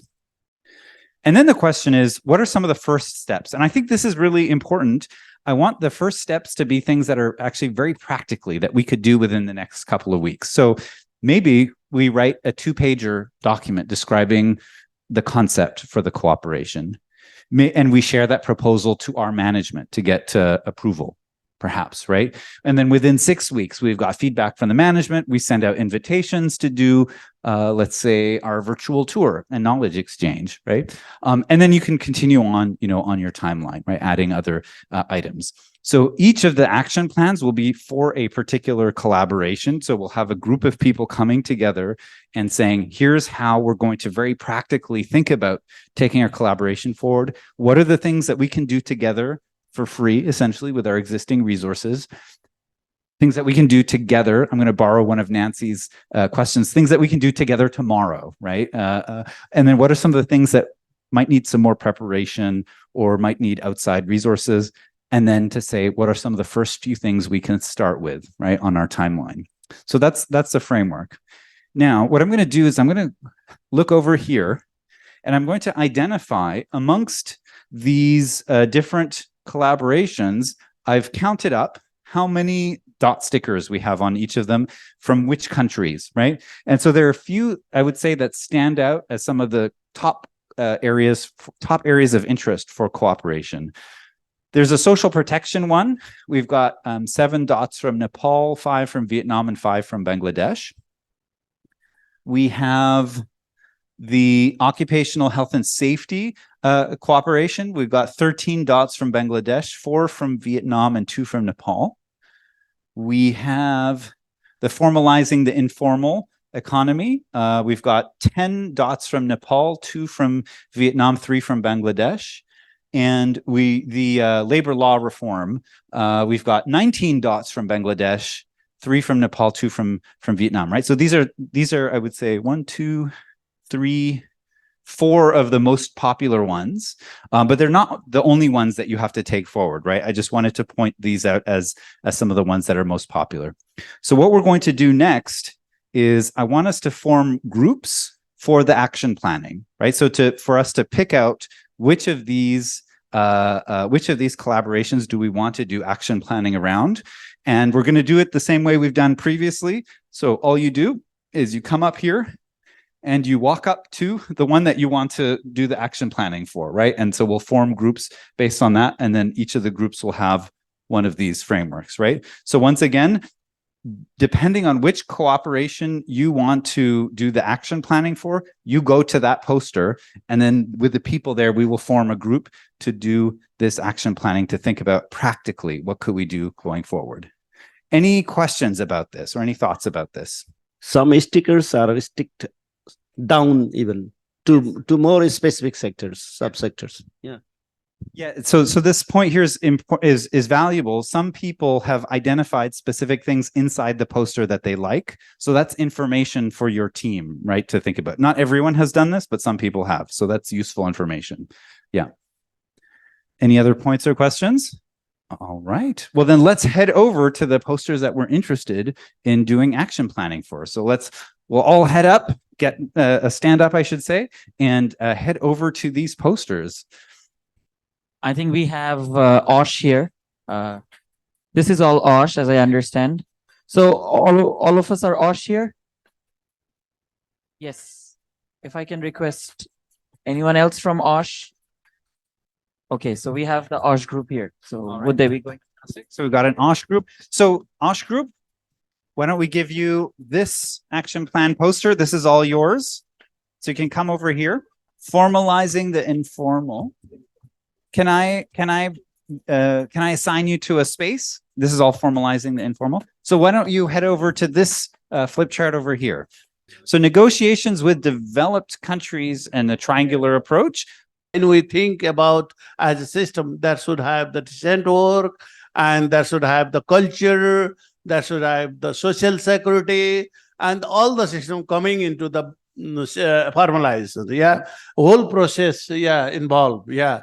That's why we should think first as a whole, as a system of formalization. Yeah, that's why all the activities will come in, and then it will be perfect. And then we can have the different kinds of categorizations. Yeah, then we enter into the different kinds of categorization. When we categorize the activities, then what are the activities? Its concern of the country itself can be managed, and what sort of activities we need to the help of the other countries, just like organization like ILO and something like that. And regarding this issue, that should have the knowledge, yeah, and the kinds of idea and technical support will require from the side of because we have some kinds of knowledge and something require to separate all the activities from the all activities. Yeah, that's why it's required. That's why, as a whole, we should think about the formalized. Yeah. Otherwise, it should be Yeah, thank you. Thank you for sharing. I like this thought of the thinking about it from a systems lens. This is great. Let's give this group a hand. Great work on formalization. We're going to now head to our second group on OSH. Who's presenting for OSH? All right, here we go. Good afternoon. This is Shahidullah Badal, Bangladesh and Nepal team. We have prepared our action plan on OSH, specific 15C, Convention 1555 and 187 for ratification. So we first steps Nepal, the policy planning at all level, that is start from central level and also province level. In Bangladesh, we have prepared first steps, that is policy planning for ratification, then round table discussion meeting with the others stakeholders, and campaign for awareness building, and then actions and share experience with Vietnam. Advocacy for awareness campaign and a local court reference Vietnam. Camping awareness, finally evaluation. That what would need outside support to implement the educational materials, training materials, and study tour in Vietnam, Singapore, and pull up skill trainer on OSH, conduct research and study, developed campaign and publicity materials. We have 2 weeks planning and discussion meeting, next 4 weeks, and disseminate the materials. Disseminate the materials for awareness, and organize a virtual meeting, and then study tour, visit in person, implementation, development of educational materials. After that, we have evaluated all these activities, and we have created a pool of skill trainers, and finally the ratifications. So this is our team. We have prepared for the action plan. Thank you all. Thank you. Anyone want to add to that? Any questions or feedback on the OSH action plan? Thank you. No question. All right, fantastic. Let's head over to our third group, which is titled Safe Migration and Just Transition.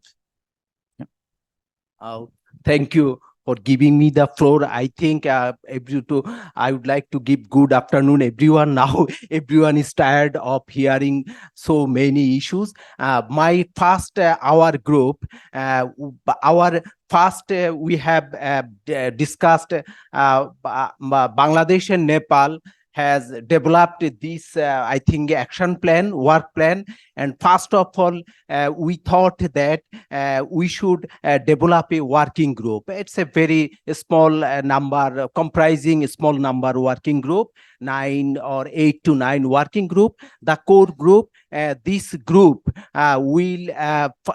this group will be formed under the auspices of ILO. ILO will help and coordinate with the governments of the 3 governments to form this group. This working group will organize collaboration meetings half-yearly, collaboration meeting with representative of Bangladesh and Nepal to discuss common agenda and grounds in negotiation that will be discussed. It will be half-yearly, but in the meantime, it may be virtual. That is, it may be conducted hybrid form. And also, we need some support, technical support from ILO for annual knowledge sharing, knowledge sharing with the government to government, with the I think government to business, business to business, and also trade union to trade union. This type of knowledge sharing will enrich us to develop our common understanding and common stand in negotiations with developed North. And second one is institutions, that is institutional connectivity. That it is very important, virtual exchange of our knowledge with regard to international labor standards and trade development established stakeholder, I think, focal point. I have already discussed working group, and this knowledge sharing, and also we have lots of research work on trade negotiation, trade development, common problems and challenges. We can exchange our research outcomes among ourselves so that we can develop ourselves in our common understanding. And third one is training on negotiation for skill development, training on negotiation, especially negotiations for bargaining on the I think tariff and non-tariff barriers and market access issues, climate change issues, different issues. We have the common and we can negotiate. We can if we can develop our understanding and develop our knowledge, we can utilize our common understanding in the common platform like WTO, like European Union, like ILO, or in international forum or bilateral negotiations, so that we can have a common sounding. So this and annual knowledge sharing, this forum and ILO can help us to conduct, I think, annual knowledge sharing either in Nepal, in Bangladesh. It is, I think, not virtual, it is in presence knowledge sharing. These what I have developed, we have developed Bangladesh and Nepal. This is from me. Thank you so much for your patient hearing. If any question you can raise. Well, let's give him a hand. So anyone want to add to this? Any feedback, any questions on this group? Yes, Reiko. No question, but I just wanted to give an overall feedback to all the proposal in the sense that, and I think a lot of you mentioned ILO support and all that. And, we look forward to a lot of sort of like, action from the country offices and country level if this is to go forward. But I also want to take it back to the first day, the normative strategies. So, this is really about making sure that there's a normative strategy and all these issues of informal economy, all that is anchored in normative foundations and also furthers the normative objectives. So I think some proposals had that very much stronger, some were implicit. So I think as we go forward, I think those are some of the things that we will be looking at. So I just wanted to add that. Make the link clear. Yeah. All right. Yeah, come here, please. I worked in the group 3, and my friend mentioned Bangladesh and Nepal. At the time, I had asked with Vietnam friends, do you have migrant workers sent out? And they said yes, in Japan, Korea, and else. So, but they have also agenda of safe migration as well as just transition. That is also their agenda. So we can have all 3 groups together that much. Definitely. It will enrich our collaboration. Thank you. Yeah. Excellent group of findings are there. For all the presentations are relevant and definitely doable. So I would like to ask or request the regional office ILO, because since it is an initiative from the regional perspective, so the regional office can take all these findings in their own observation, and they can find a common activity. They can identify some common activity which relates the interests of all the countries, especially Bangladesh and Nepal. So that for that reason, I think you can think for a joint working group. And with the initiative of the regional office, this working group can be continuously keep on doing things in relation to implement of the activities which relates the findings in this group works. So it will work actually. Otherwise, there are many initiatives, many trainings, many workshops, which doesn't give the proper result future. So we have to continue our efforts in this. And working group can play a very vital and important role. That's it. Thank you. Okay, thank you. Excellent. I'll make one last comment, I think, which is just, I see a lot of common approaches and methods, right, as you say, across all of these. And I want to just offer two ideas, and these are just ideas that you can consider later. One is, who here listens to podcasts? Anyone listen to podcasts? Yeah, you listen to podcasts? Yeah. Yeah, podcasts here. So one of my favorite forms of knowledge exchange is through podcasts, because sometimes when I see these workshops happen, country A comes in, they share their experience, but they don't necessarily share the things that country B is interested in, right? They don't know what country B doesn't know, right? So it's actually the interview approach of doing knowledge exchange, I think, is very powerful. And so thinking about podcasts, possibly, it doesn't have to be one that you publish to the world, but just, amongst government, some of your and other sort of stakeholders, that could be a potential thing to think about as in your knowledge exchanges, right? Especially if you want to avoid travel. And the second thing is, I think I was thinking about this as I was listening to the OSH presentation. Sometimes the benefit of different countries coming together is not necessarily that you do the same thing together, right? That you deploy the same awareness campaigns around OSH and so on and so forth. Sometimes the benefit is that you do different things. You run different experiments about how to raise awareness, and then you come together and share what worked and what didn't, right? So you can cover more ground. The more countries you have, you can cover more ground and experiment with different approaches. So to take an innovation sort of approach to your thinking about this, you don't need to change anything in these proposals. It's just two things that I was reflecting on as I was thinking about your presentations. So this is really excellent, right? I think what we've done is we've gone from your different collaboration opportunities. Those may still, there may still be opportunities to follow up on these, but these certainly are the ones where we're seeing that there's the strongest interest, right? So that's kind of messaging to our colleagues at ILO as well on what are some of the things to follow up on. Very exciting to see that there are already things that you can start doing to get these collaborations started. What we're going to do now is we're going to do a coffee break. And then we're going to come back and we're going to do our closing reflections for today. Am I missing something? Okay. All right. So we'll do a coffee break. The look on your face. We're going to do a coffee break. Have a look at your board of participants as well. See if there's anyone else that you want to meet. And then we'll do closing reflections for the day. So we have all of the Lego blocks have come into place. So this is an opportunity for us to celebrate. So give yourselves a hand. We formed this working group.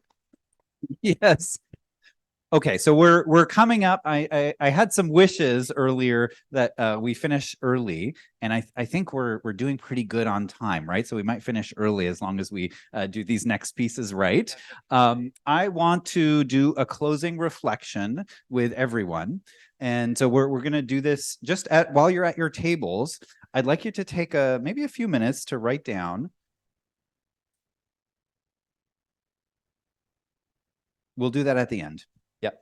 To take a moment to write on a Post-it, what did you appreciate most about this South-South and Triangular Cooperation Workshop? So just one Post-it from each person. What's something that you appreciated the most from the South? Once you're done, once you've written the Post-it, come and put it up here and then have a seat up at the front, right? So that's what we're going to do. So write down on that Post-it, post it up here, and then have a seat up front here for our closing. Graduate, going to be graduated soon, and from LDCs to developing countries. In this juncture, we should learn more and more. and we have different kinds of practices in the country, and which is not able to, and which is not actually in the scoring of going to the developing countries. And we have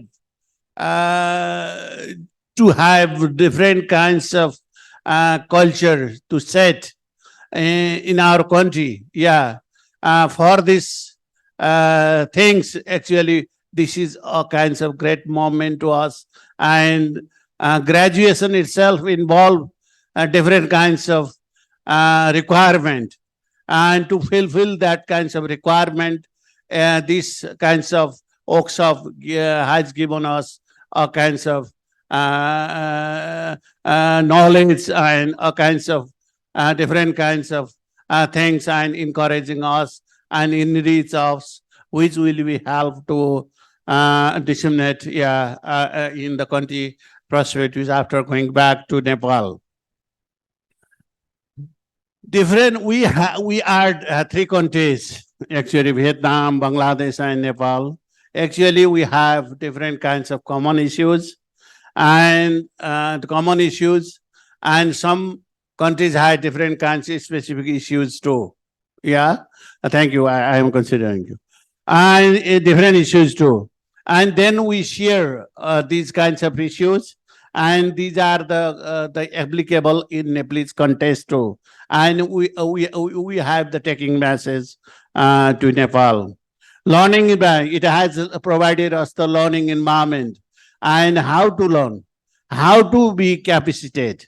And clearly the facilitator provided us that much of chance. Yeah. And all kinds of agreement we are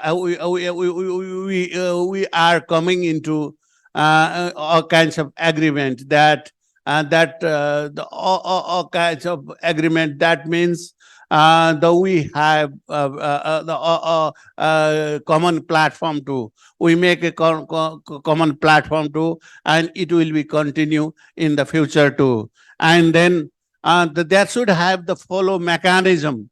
Whatever we sort out in this workshop, that's why we should have the mechanism of the following of this in the future. What we have done and what we are regularly doing, and these kinds of things should be recorded in the future also, and accordingly we can make plans. We are committed as a representative of the government of Nepal. We are committed to apply in the Nepalese context. And also, we had great opportunity in this meeting, actually. Thank you. And there was a sideline meeting to the export in the time of the launch. Yeah, actually. We had an excellent meeting with Elena, who is the expert of the international convention, so that she had provided us good kinds of knowledge about and the process about how we can go for ratifications of the convention in the future. Back to Nepal, actually, we have some kinds of commitment.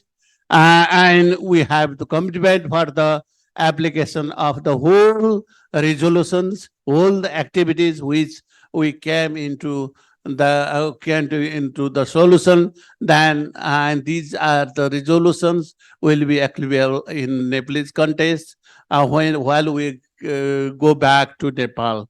Thank you, facilitator and Carl. Actually, you had good, excellent job you did. Thank you. Congratulations to you. You had good future. Good luck. Thank you. And some more. Excellent. Thank you so much. Let's now head to Mai. Firstly, I really want to give my thanks to my Vietnamese team to nominate me as a member to express our feelings and our reflection that we get from this workshop. We believe that we received much information from this workshop based on the presentations of ILO experts, especially from Team De Meyer, with two presentations about normative strategy and about the recommendation on the field that we should cooperate in the future. Based on that, we can know how what is normative strategy and how we can build our strategy to solve our problem. And of course, we learn from other ILO experts about SSTC program and the agenda of the ILO and UN also. And from this information, we can express our normative strategies and our gender-related aspects from all of three countries. And of course, we can get knowledge and learn each other in the field of these activities. Finally, we want to share our reflection in the field of brainstorming the action plan in the future. Then we can open a new opportunity to collaborate with other countries. And that's all of our feelings. And we have 3 minutes left, and I really want other members from Vietnam to share more about this. That's all for Vietnam. Thank you. Thank you so much. So next, we're going to head over to Kabir.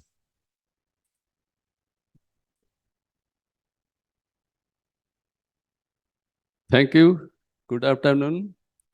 I'd like to extend my thanks to the ILO colleagues, resource persons and moderators. Actually, it was an excellent opportunity to meet you all here. I again appreciate ILO for organizing this knowledge sharing workshop. Understand that there are ample scope of the 3 countries to further align the domestic laws and the international labor standards, including enforcement of those in the country context. In the labor sector, the 3 participating countries have benefited from the global north as well as from ILO. This obviously has contributed developing some good practices in each country. Through the workshop, we have been able to explore how we can be benefited from each other in those areas. It would be better if ILO could share a possible list of good practices, since ILO is extending support to all 3 countries. Although any good practice of one country cannot be replicated directly in other country, there are some scope to customize those for application to other countries. It is fantastic that we have identified areas of our future cooperation and mode of cooperation. I think it was a theoretical exercise, but seeing is believing. So there should be exchange programs with the 3 countries. I believe ILO will explore options for this.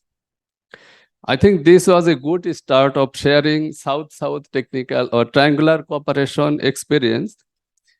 It should be continued for its sustainability. Mr. Shakil from our delegation has mentioned about the engagement of participants and the management of the workshop by ILO. I do not want to repeat those. Although we spent only 2 days together, it was a very nice to meet you all here. Hope to work together for effective engagement in the areas of international labor standards within an environment of LDC graduation. Thank you all. Thank you. So we are not done yet because we also want to pass things over to Mr. Tim DeMeyer to help us close for today. So Tim, over to you. Not at all. Thank you. Thank you. Thank you. But I'll still stand there if you don't mind. Well, colleagues, friends, after these very kind words and even kinder gifts, the only thing that stands between you and the shopping and another very nice evening in Bangkok are a few words of thanks from on behalf of the International Labour Office. That's not just myself, but that's the many people who have worked behind the scenes to make this event happen.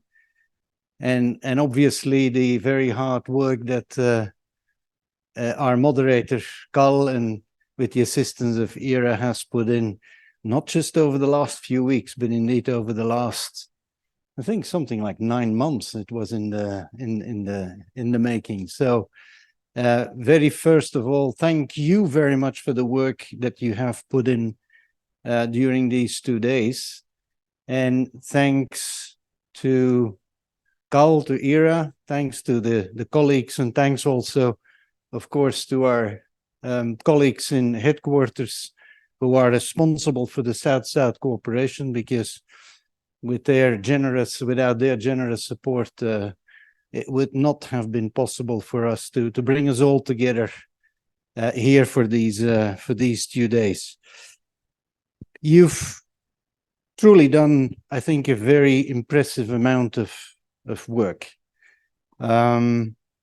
The generosity, I think, with which you have exchanged views, with which you have participated, with which you have engaged in reflection is an example that I think will be useful also for us to see how we can bring this to scale elsewhere. You've explored work-related issues, priority areas of action, and I'll come back to the importance of the question of action. Work-related issues, priority areas of action when charting your path forward from LDC graduation to middle-income status, and in the case of Vietnam, which is already a middle-income country, from middle income to upper middle income, and hopefully before long high income. I think that is the type of achievement that we wish to see in the ILO. It may not always be obvious when we have our more formal interactions on international labor standards, but let us not forget this is what international labor standards are about, is pushing productivity upwards, and in line with that, making the life of people, working people, and entrepreneurial people better. That is ultimately what our work is about. You've worked on the establishing of the priority areas. You've worked also on learning, and learning is extremely important, because one of the things that you learn when you learn is that it never ends. But if you engage in a spirit of open-mindedness, you will see that there is so much more to learn. In fact, this is the type of wisdom that we in the ILO also take from a Buddhist saying, and that is that when the student is ready, and only when the student is ready does the teacher appear. It is only when you are ready to be with an open mind, look at the world in which we are living and see how others are experiencing the world, that we are able to advance. And again, that is that is really what this type of activity and indeed what our normative system for more than 100 years has been about.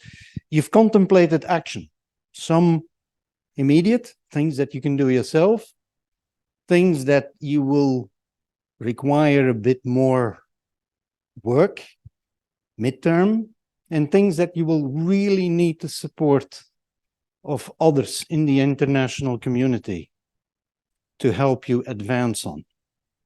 I think that distinction that was made is extremely important because it links to the notion of normative strategy. The normative strategy is basically nothing else than looking at yourself, looking in the mirror and saying, we are at the end of the day all global citizens. We live on the same planet and therefore we need to interact with each other. There is a certain level of expectation that people from around the world have in the way we structure our organization, in the way we operate, we engage as a society in the international community. Again, that is a key aspect of normative work. At the end of the day, international labor standards, like any sort of other international norm, is not something that we do for fun. It is something that we do because there is an expectation that we all need to do it and we need to do it together. Otherwise, we will just be competing for no gain. That is an idea, again, that is very much central. So normative strategy is really what we were trying to look at across then the disciplines that the ILO has. And you know all very well, and you've explored it, ratification, application, reporting, and so on and so on. But what is more important is the underlying idea, and it is the underlying idea also of action. The point has been made on several occasions, the ILO can do more to share good practices. Well, you may have noticed that in the ILO, we sometimes are reluctant to do that. Why? Because no one will ever agree, and no one should actually fully agree on what a good practice is in terms of practice. We can all agree on values. But the way we do it is the way we have been brought up to do it. It comes out of the society, out of the history, out of the patterns of behavior that we have all been part of throughout our life. And I link back here to something that a notion that I think Carl brought up, is that the importance of experimenting with different approaches. This is also the reason why occasionally you may feel that international labor standards are a bit vague. They are, because they need to provide a space for countries according to the values of the ILO on a tripartite basis. But they need to provide the space for countries to experiment with different approaches.